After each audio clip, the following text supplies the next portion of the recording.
Welcome back, sisters and siblings, to season 5 of Sista Brunch. We're the podcast that brings you the stories of Black women and gender-expansive people thriving in entertainment and media. We have had a truly beautiful, amazing array of guests this season, so be sure to head to our website, sistabrunch.com, to find all of our previous episodes from this season and from seasons 1 through 4. You can also follow us on Instagram at Sista Brunch Podcast. Now, if you are a longtime listener, you know that I love to share occasionally some stories about how I met our guests. And I could not wait to tell you about how I met today's guest, Asia Nichols. So it actually starts like this. I'm going to take you back to me being 16 years old. I know it's like what? It goes that far back because when I was 16, I unfortunately went to see a double feature of The Shining and The Exorcist. I don't know what got, well, I mean, it was the cool thing to do. All the other kids my age were doing it. So I go to see this double feature, and basically I am traumatized for much of my adult life afterwards. So a few years later, having trouble sleeping, having trouble being alone at night, I see a therapist, and my therapist says, don't watch horror movies. That's the thing. She helps me unpack that seeing those double features. And then in 2021, I think it was 2021, I get an email asking me to be a judge for a 48-hour short film competition.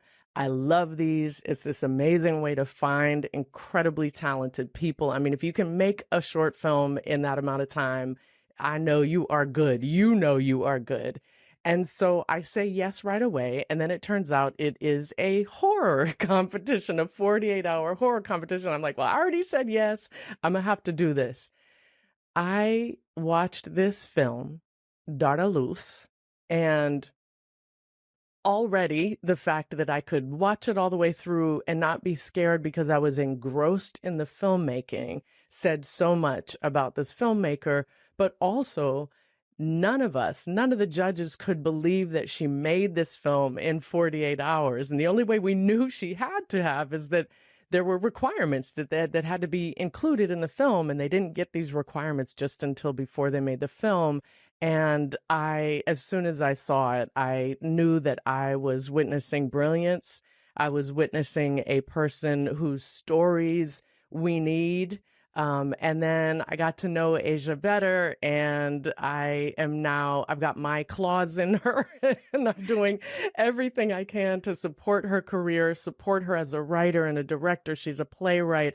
And that's just the beginning of who this woman is, because she also is a world traveler. So I am so excited to bring her on. Welcome to Sista Brunch, Asia Nichols. Thank you, Fanchon. I feel like I want to cry. That felt really, when you took it back to childhood, and I'm like thinking, wow, you have me thinking about my first time watching a horror, and it is traumatizing. So I get that. But I did not know that was your story or your intro to the horror room. It was, and you know, I have to draw a line, but your work is different because, first of all, it's about impact, and we'll talk about it more. Just you know, you want to say something with your stories, and I think that really makes a difference. It's why then the first feature I saw once I decided I would be okay was Get Out, and it was another reason because it was this. There's a message there. There are things and so when I can focus on that and not the eerie elements. And we should also say horror is too small of a label to put you in.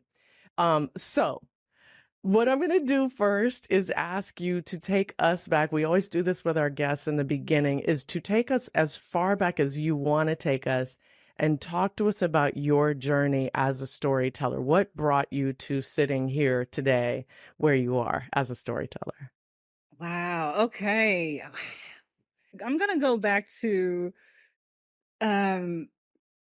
just right before I started screenplay writing. My husband and I were doing a blog called Our First 100 Days, and we started blogging right after our wedding from St. Lucia, where we were married. And it was every day we had to do a his and hers vlog. He's vlogging about our day. I'm vlogging about it. People are calling me up like, girl, did you read your husband's vlog? And they calling it, like it was fun to see our various perspectives on a single day. And that kind of got me in the habit of writing daily, because before that I was I was into I'm messing up. But I was into a lot of different things. I kind of like to explore a lot of different arts and crafts, but I never thought that I would really take on writing full time. And we took that first 100 days idea to the road when we decided we wanted to travel and well, we didn't say we wanted to be nomads at that time, but we did want to experience adventure in a relationship. So we were doing our first 100 days of vagabonding, and then from there from there we ended up vagabonding into Rajasthan in India and met an amazing couple from from Mumbai. And we ended up staying up all night talking with that couple. They were filmmakers. And honestly, I can't remember what our conversation was about because we had drinks that night. But it was an amazing, just good times with people we were meeting for the first time. Just an amazing instant connection. And 2 weeks later, I get a call from one of the people that I met, one of the couples, one of the guy in the relationship, and he connected me to a director who was from Ghana who was looking for a screenwriter. And he said that he thought that I would be a really good fit. Now, I don't know what we were talking about, but at the time I was not a screenwriter. And Wow. so she wanted to explore mental health in Ghana. Since I do have a background in social work and worked for like women's empowerment organizations and things like that. Okay, see, Asia, you started right with the vagabonding, and I'm like, who was little Asia in Vallejo, California? Like, what was your life like that you ended up deciding to be world travelers together? Like, yeah, what, who was little Asia? That's what I want to know. It's so crazy because I have so many different phases of my life. And with this lifestyle, it just seems like, you're kind of being reborn in each country. But let's see, Mm, little Asia grew up in a very devout Christian home, and I okay, was in church plays and, okay. did the welcome and everything you could think of because it was a very small church that I grew up in. And I met my husband in high school. So I was I'm in high school when we met, and we, dated for a little bit, and then we ended up going our separate ways. I ended up Mm. studying for law to be a paralegal, and then to see if I wanted to explore being an attorney. I worked for a family law firm, and I decided that I liked and I enjoyed talking to people a lot more than I enjoyed working in that. It just didn't feed me. It did not Yeah, feed me. you weren't going to have any friends as an attorney. That we know. The attorneys don't have friends. Yeah. The Sorry. client, exactly. No, that's real. That's real. I mean, like, the attorney, she kept to herself, and I would have like all these conversations with the clients to help them to prepare for getting up there and saying what they need to say. And it just always I felt fed there. So then I decided to Mm. explore social work, and I went and moved from Vallejo to and so I don't know if I mentioned that I grew up raised by my mother. She was a single mother. My father was he was in and out of the picture. He's very active now, checking in. Interesting. Checking in, but he led a lifestyle that kind of changed the path of our family. So my sister and my mom had a daycare, so it was always a lot of kids running around. There was always fairy tales being played in the background, because my mama Mm. had this whole collection of Shelley Duvall's fairy tale theater. So, we had that Interesting. on for the kids. We would play, we would play around, dress up and all that. So that was pretty consistent in our household. So from there, I ended up leaving Vallejo to go to Sacramento and explore. But I explored working for nonprofits, women's Mm. empowerment, and things like that. And Okay. then I decided my husband and I ended up reconnecting, and we decided we were getting married. We decided to plan this big wedding, decided to get married in St. Lucia or have our honeymoon in St. Lucia. And in the planning phase, we saw how much money it was costing. So we ended up, it was costly. So we ended up I ended up making a choice. Like we can spend all our money here, or I can decide that where we're honeymooning is where we are going to get married. I will see you guys later. Yes, Deuces. there That's you what go. we're doing. The moment we got to St. Lucia, and we really just went with nothing. I went with a dress. I had no shoes. He bought a suit out there. And that kind of was the beginning of our traveling experience. I knew I wanted to stay. I was like, I can stay and sell rum punch. That's cool with me. I'm not going back. There was just an energy. It was a shift inside of me. So we ended up going to, after that, we had to sit down and say, okay, what are our core values? Do we want to go get the house? Or do we want to have children, all this stuff? And at the end of the day, our core value at the top of that list was adventure. And we're like, okay, are we living adventurously right now? No. So what do we need to do? Yes. And we ended up, I ended up doing a lot of research to see where's the best place to travel if you're going to do around the world trip for 1 year.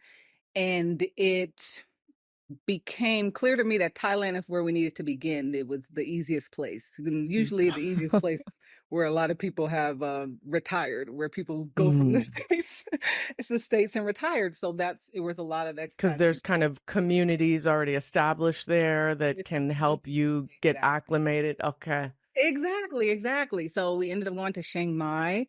I was trying to find my way there because I knew I couldn't do anything in the nonprofit or social working realm when I know we're going to be leaving a community. That usually has a lot to do with when you're working in like those nonprofits. You do need to know the community. You need to stay around to be able to, make the moves that you need to make. And I knew I couldn't do that. I tried. I went to Buddhist temple to help out.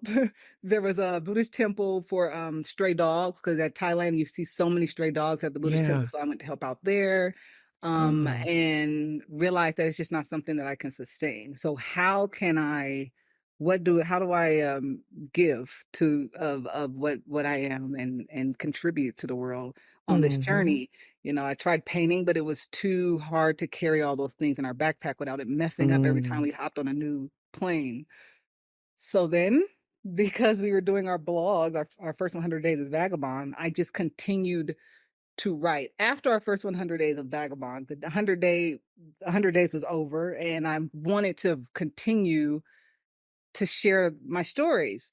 So I did some travel writing, and then I realized that it took a lot out of me to continue to write about our lifestyle while I'm trying to experience it.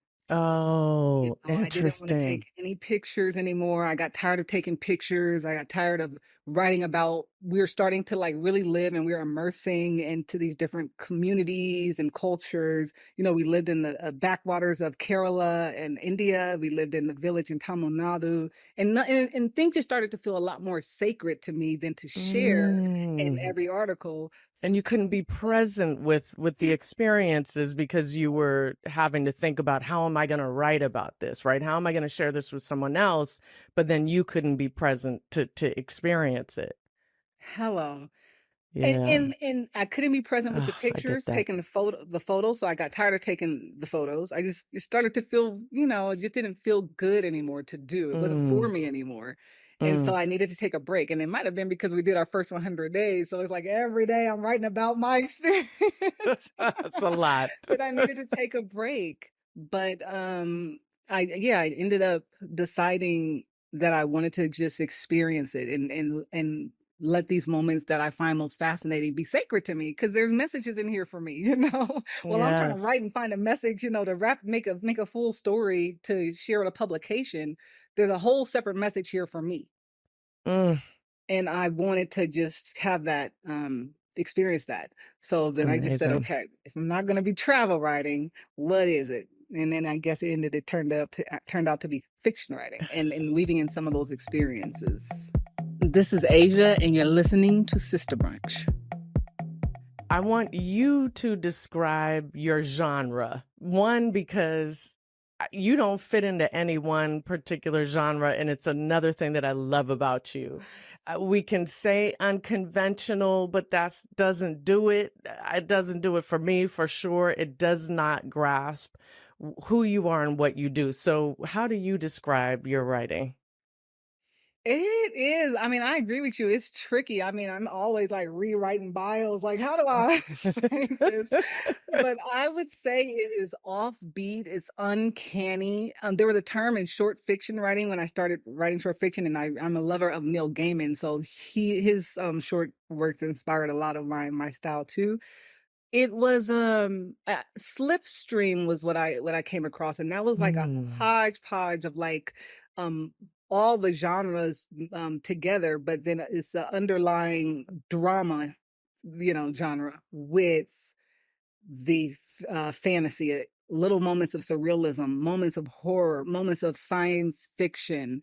mhm. And but it is hard to, I don't know, contain. I would say weird fiction, uh, but I would say uncanny is a good way to say it. It's an Mm. uncanny style. It's a very offbeat, uncanny, absurdist sometimes style. And And then you take that and it is within a Black identity, right? Like a Black woman identity.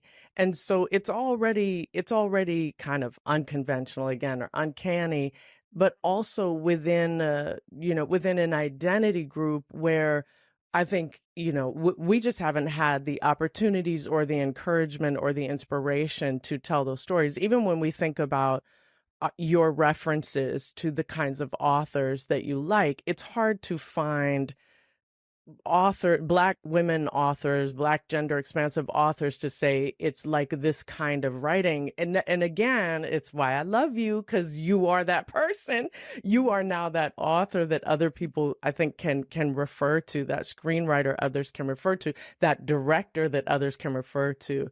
But right, and you don't shy away from the Blackness of it, like in the most beautiful and also the kind of most all the ways that Blackness comes with resilience and joy and challenges.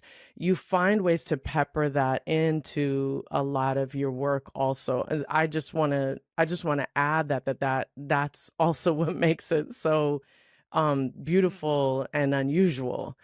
I mean, I definitely cannot write these like I love twisting tales, right? And I cannot there's no possible way to do that without doing it through my Black woman living all out of one backpack on the road gaze. Like at the end of the Yes. day, my experience with this lifestyle, it it's going to be very different than people I meet on the road. I'll meet a lot of white people on the road, and their whole experience is very different. When we're talking about they're meeting people and immersing into communities, I'm hearing a very different perspective than what it is that my experience is when I go into these different communities. Mm, Because they're mm, not, a lot of times people have not, I mean, we're living really off the grid, right? And they'll tell me they haven't ever met a Black American, didn't know there were Black Americans.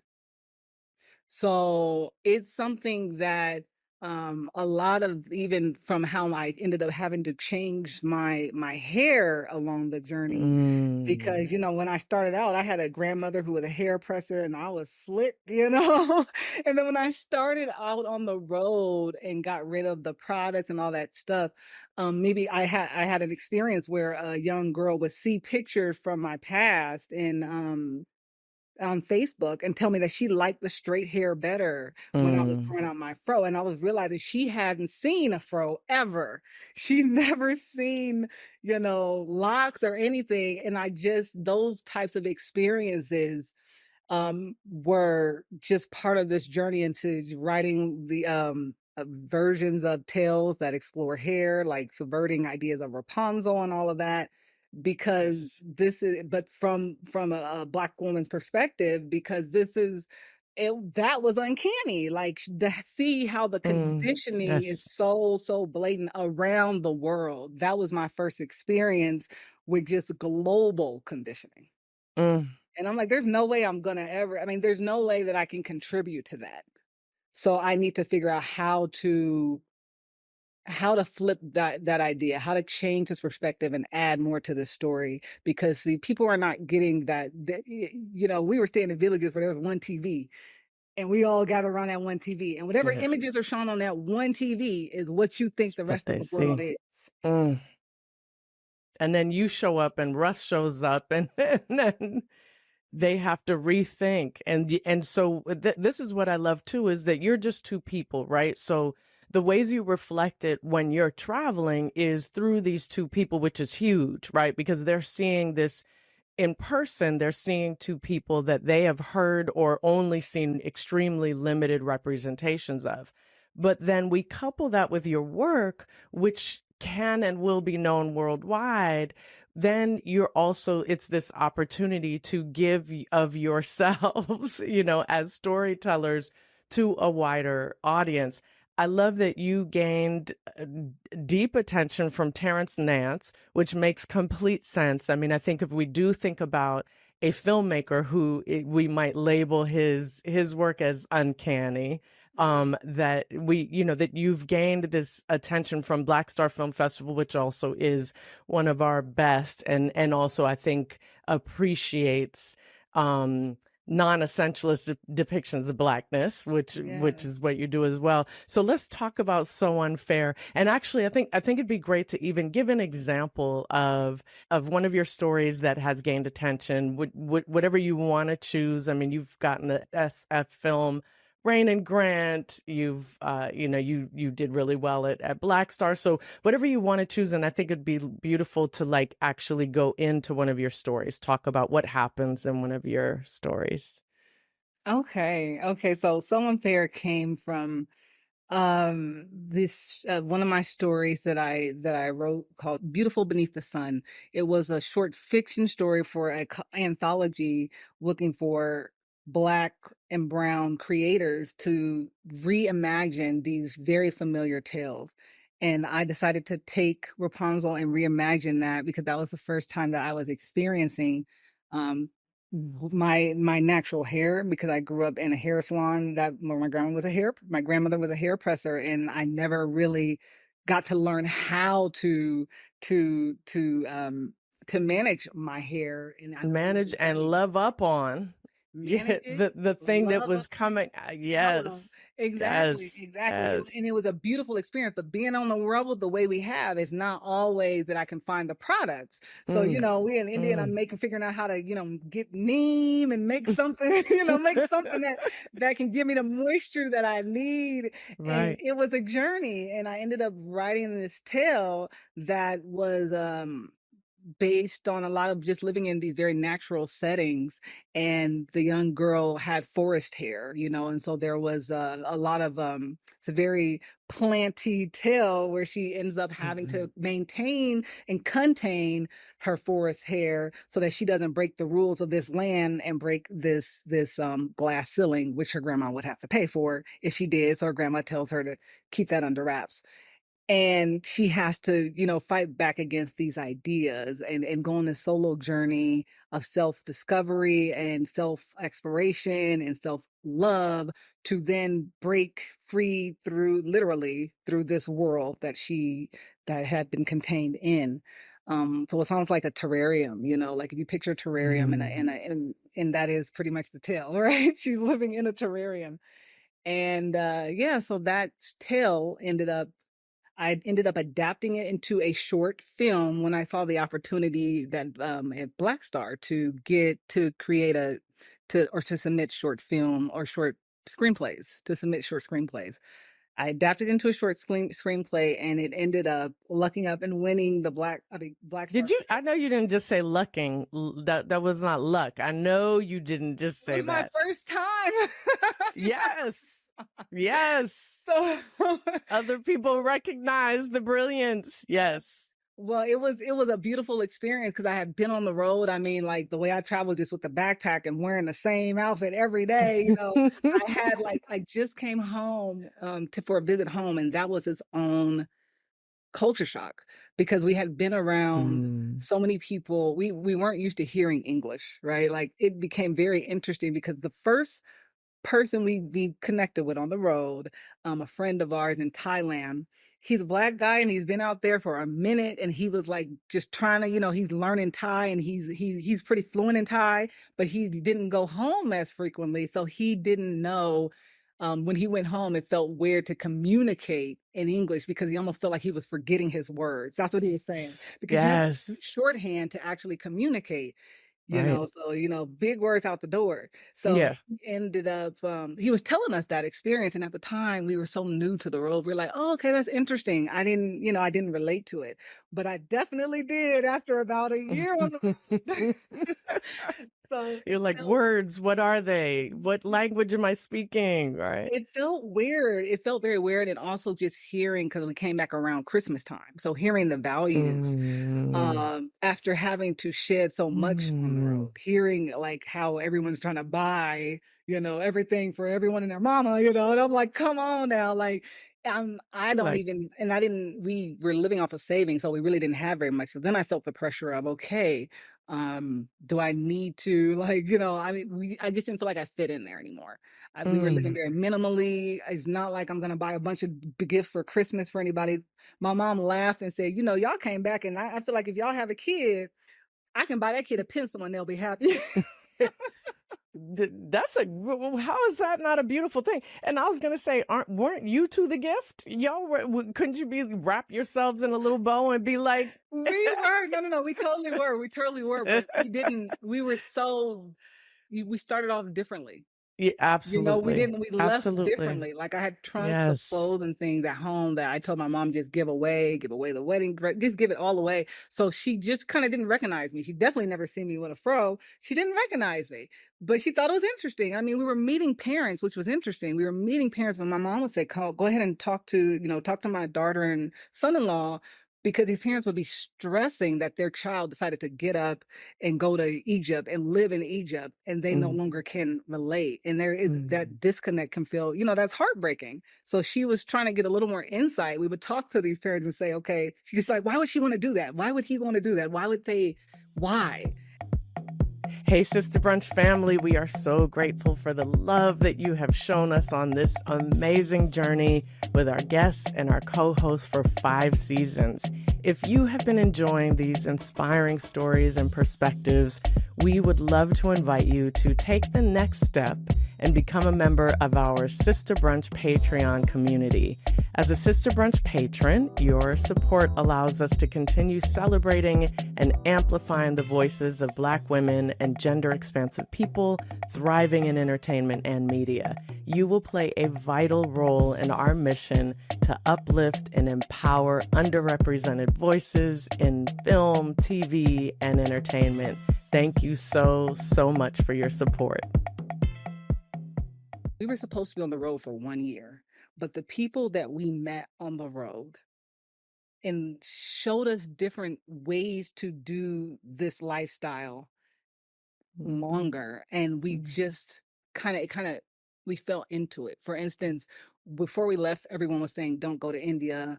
Doctors were telling us, don't go to India. It would be very challenging if it's your first time on abroad. And we ended up meeting someone who's like, this is all BS. This is people who are just trying to tell you, just because they don't know. They might have not experienced it. I just came back from India. And so we ended up getting a visa to try and experience India. And it ended up being applying for a visa, and it ended up being a 6-month visa. So if we were going to stay 1 year on the road, and that was our plan, well, 6 months of that was going to be in India. So that kind of changed our plans. Right. That's where I ended up meeting the couple who introduced me to screenwriting, in a way, like introduces me to my first screenwriting opportunity.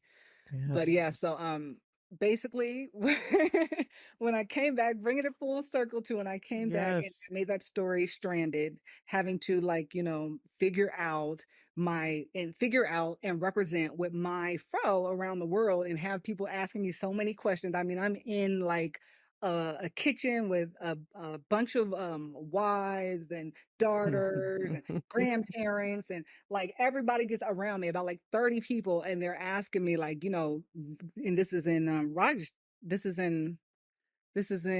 Jodhpur. It's like a blue city. I think Jodhpur is a blue city in India. What's blue city mean? The whole city is blue. The whole city is entirely blue. The colors? You mean like the houses and things, or what? Houses. Wow, I didn't know they had colors for the cities. The whole, well, this city had This city is all blue. all blue city. So we are in Mm. this all blue city, and they have like a whole family of women, just women, multiple generations just around me, and then ask me questions about my hair, and ask me if I have a baby, will my baby come out with curly hair, and all these questions. And I'm like, this is fascinating to me, to be able to share a part of myself, because they're sharing so much with me about their way of existing on this planet, their way of Yes. communing with the spirit realms on this planet, and they're finding ways to they're finding that magic in something very visible, which is my hair.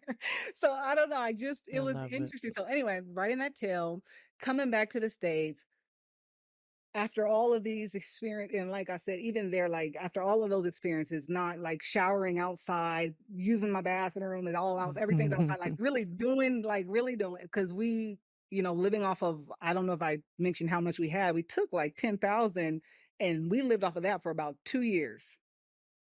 What? Okay. Because we have a salary question on the episode, and I was like, take that question out. We're not going to even ask Asia how she and Russ do this. Just take that salary. We were sharing pancakes at some point for breakfast. But the wealth. Pancake for breakfast. I lost so much weight. Okay, that's not good. I want you now. See, I do need to know that y'all took good care of yourselves. So eating is no. In the beginning, we did. We were living off of we didn't need as much. We really didn't need as much as, my lifestyle is eat. I love to eat, Mom, I love to cook. Russ does too. We enjoy food. But at the time, our food just felt, it was a very different kind of nourishment. It was, we didn't need it. Get your protein in, you get your carbs in, and that fuels you for the day. And that's all some nice rice and beans. I mean, it is the thing that fuels most of the world is rice and beans. And yeah. And we didn't have meat. We didn't have any meat because that would obviously cost more. So a lot of stuff we ate, we had to go pick, so we would go pick like the lady fingers. They call them the lady fingers. And we would pick them, but that's okra. So we would pick the okra and pluck it off, and, cut. It was everything that we ate, we had to actually carry. So at the end of the day, we didn't really need that much. We just needed enough to get to the next day. I love it. It was cool. So anyway, coming back after that experience and looking, my mom was like, she didn't recognize me, and then going to Blackstar Film Festival, because they were beautiful enough to fly me out there. That was a beautiful experience. That was my first film festival experience. And I'm literally rocking the same clothes I've had for the past 2 years. Just washing them by hand, so they're all faded. Yes. Still haven't figured out what I need to put in my particular 4C hair for it to, just have the moisture that it needed. So I'm still figuring it out. And I felt very, very excited and welcome to that space. For me, in the Blackstar Film Festival was amazing. It was just the creatives, the short films that they were showing, everything was just experimental. It was unique. It was inspiring. And me getting able to come back from the States and be kind of thrusted into that situation, that was a beautiful experience for me. It definitely felt like home, and I won't ever forget it. So the short ended up winning the Blackstar Film Festival award. It's not a short film; it's the short screenplay. The screenplay, yes. So we had a reading, so I had my first stage reading there also, and that was interesting to hear my words being read out loud. It's like, oh my God. I wrote that. It was a trip. It was a trip, because you got these things going on in your head, but you don't always know how someone else will receive it. And they really embodied these characters in a way that really made me very excited to continue screenwriting. So that was a long answer. And I hope I love that answer. And so it takes me into a question, and this is so tough because I could stay on with our guests for hours and hours. So I could stay on with you for hours and hours. We're planting seeds. We will have you back always, check up on you. We're here to support you. But I do want to take this into, because I'm certain you've planted lots of seeds for me for sure, and our listeners. You do coaching now for people who want to have your kind of lifestyle and still be storytellers. You're available for coaching for that. So do you want to talk a little bit about that? Well, yeah, I'll talk a little bit because it's very new for me. I've met a couple of fellow filmmakers on the road, one through SF Film. I'm a fellow of SF Film for the Rainin grant and the SF Film Jurassic residency, where you stay 30 days in the Santa Cruz Mountains and try not to and avoid mountain lions, That was a more adventures, just more adventures for you. Beautiful experience. But I met a couple of filmmakers, and I would talk, and I told them I met one filmmaker on the there's a platform where the filmmakers get to talk and share their different stories, and I met one filmmaker on that platform from SF Film, and she was currently in Paris, so she's Parisian, and she was making a short film, and I told her, I'm in Paris right now. Let's connect. So we ended up connecting. I got to see and experience being on a set for the first time because she was in the process of making her short film. And then we ended up going to some really cool concept house where we have breakfast in the different areas in a home where you can eat. Like you can eat in the bedroom, you can eat in the living room. We ended up getting the coveted bathroom, and we had a tub and a little table between us to have our breakfast. It was amazing. So I told her about my experiences, and she said she wanted to know how to, for instance, house sit, because that's how we live on our budget. A lot of times we're able to, and that's how this intentional 1 year trip became it's about 13 years now. Oh my God, I was gonna ask you. 13.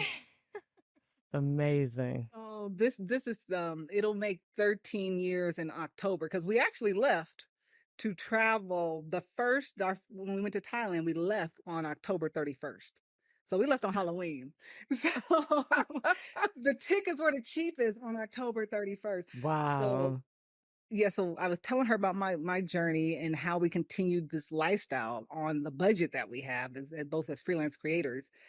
And house sitting is a big part of that. Someone introduced us to that in Nepal, a blogger. So we decided to do it. She's like, if you don't want to fight for Wi-Fi, house sitting might be and you both are writers, house sitting would be the thing for you. So we've been doing that. Right now I'm house sitting on a gallery-like farm, so this is in the central Mexico, in the mountains. There's about 6 chickens running around here. And there's a dog and there's a cat. And we have a 7th chicken that just appeared the other day, which is really weird because, me being in a horror, I literally was just writing about a woman turning into a chicken. And suddenly the next day, I'm counting chicken to make sure that they're all here. And I'm like, wait a minute, we have a 7th. She showed up. She was like, did you call? Somebody called me. Somebody called me. I'm still trying to figure out where this chicken came from, but it's pretty, my sister was like, okay, you might need to stop writing. You're going to write your reality. Exactly.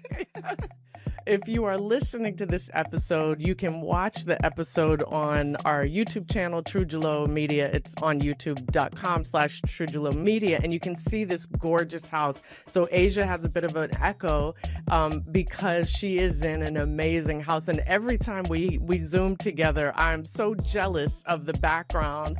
The house that you're house sitting in is always just beautiful. You coach people how to sustain themselves by doing house sitting and then living as creatives. Right. So she was my first client. Yeah. The first client. She was my first client, yeah, and she ended up wanting to get a house gig in San Francisco because she wanted to go to the SF Oh, film house, nice, and she ended up nice. getting a house gig there. And so from there, I've also two people in France I've worked with, and then Okay. someone from I just met a woman from South Africa who I need to schedule an appointment with also because she wants to do the same thing. I mean, it's a fun way to travel and you get inspired. And what a lot of things that shape my writing a lot is I like to raid people's libraries. So anytime I come into one of these houses or these spaces, Yes. a lot of time they're artists too. So I can, I'm surrounded by The basically a visuals are, residency. yes. Yeah, it feels like residency. Yes. So I get to raid their libraries, read the different works, and then see, what it is that inspires me. And my stories take their own path from there, just depending on what I happen to be reading, which depends on what happens to be in their library. So, I think it's Love a it. cool way to be inspired.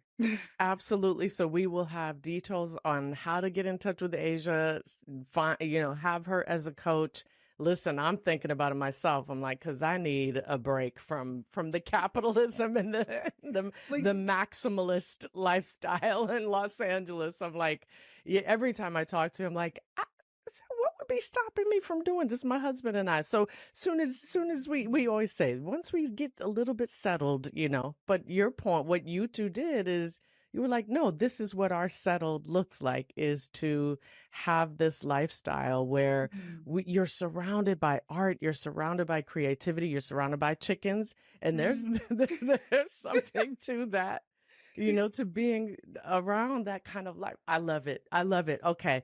I have to bring us to the end, which again, we will just have you back on lots, and maybe we can even have you do kind of like world correspondent, Asia Nichols, Sista Brunch world correspondent, and check in with us from all the places you're in.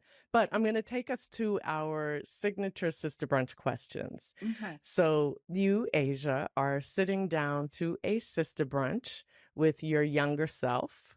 And I want to know, what are you both eating at this brunch? What are you both drinking at this brunch? And what do you tell her? Okay. So I'm sitting down with younger Asia. I like this question. I think that's a fun question.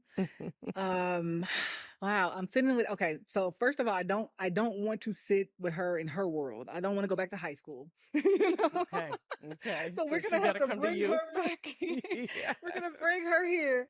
So what I'm eating here is a molcajete. I have a seafood molcajete, and she will have. So I got this little simmering clay pot with all the juices bringing together the shrimp and the fish. Yes. And it's just this one. And I'm thinking that she's gonna break out a bag of flaming hot Cheetos.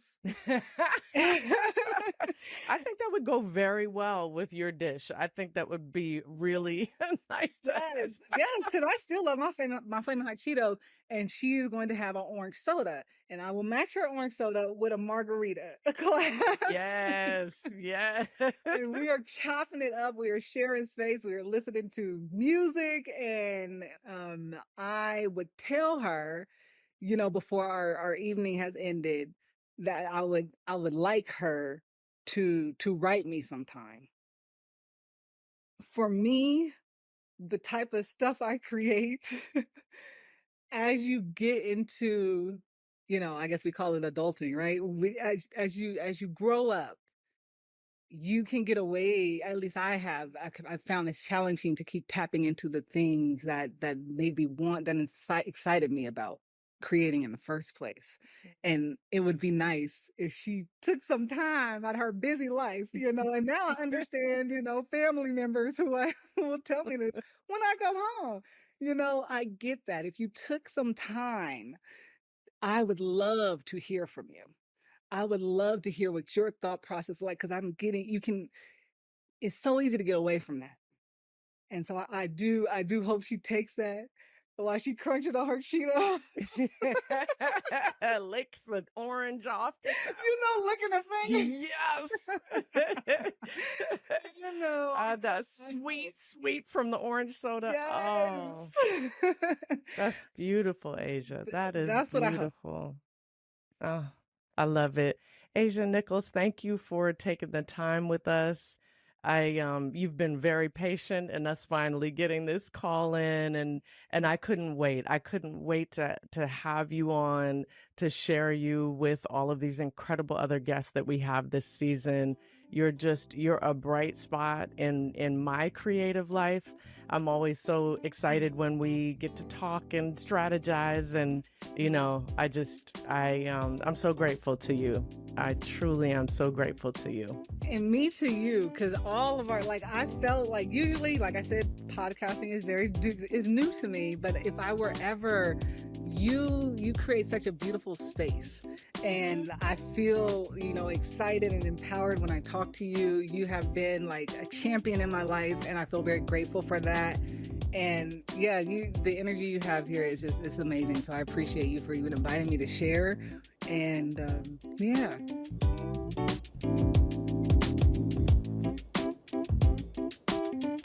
Oh, thank you, beautiful community of sisters and siblings, for sharing your views, sending us questions, and engaging with us on Instagram at Sista Brunch Podcast. You can read the transcript of every episode and find show notes on our website at sistabrunch.com. If you love video, you can watch the full video interviews on our Trujulo YouTube channel, youtube.com/Trujulo Media. That's TRUJULO Media. We so appreciate your support by subscribing to the podcast, leaving us a great review, and sharing it with your friends, family, community, colleagues, anybody that can benefit from listening to our incredible guests. Season 5 of Sista Brunch is brought to you by Trujulo Productions. Our show creators are me, Fanchon Cox, Anya Adams, Christabel Nsiabwadi, and Brittany Turner. Sista Brunch is a Women Make Movies Production Assistance Program project. We acknowledge that the land we record our podcast on is the original land of the Tongva and the Chumash people here in Los Angeles. Can't wait to see you next time. Take good care, everybody. Bye-bye.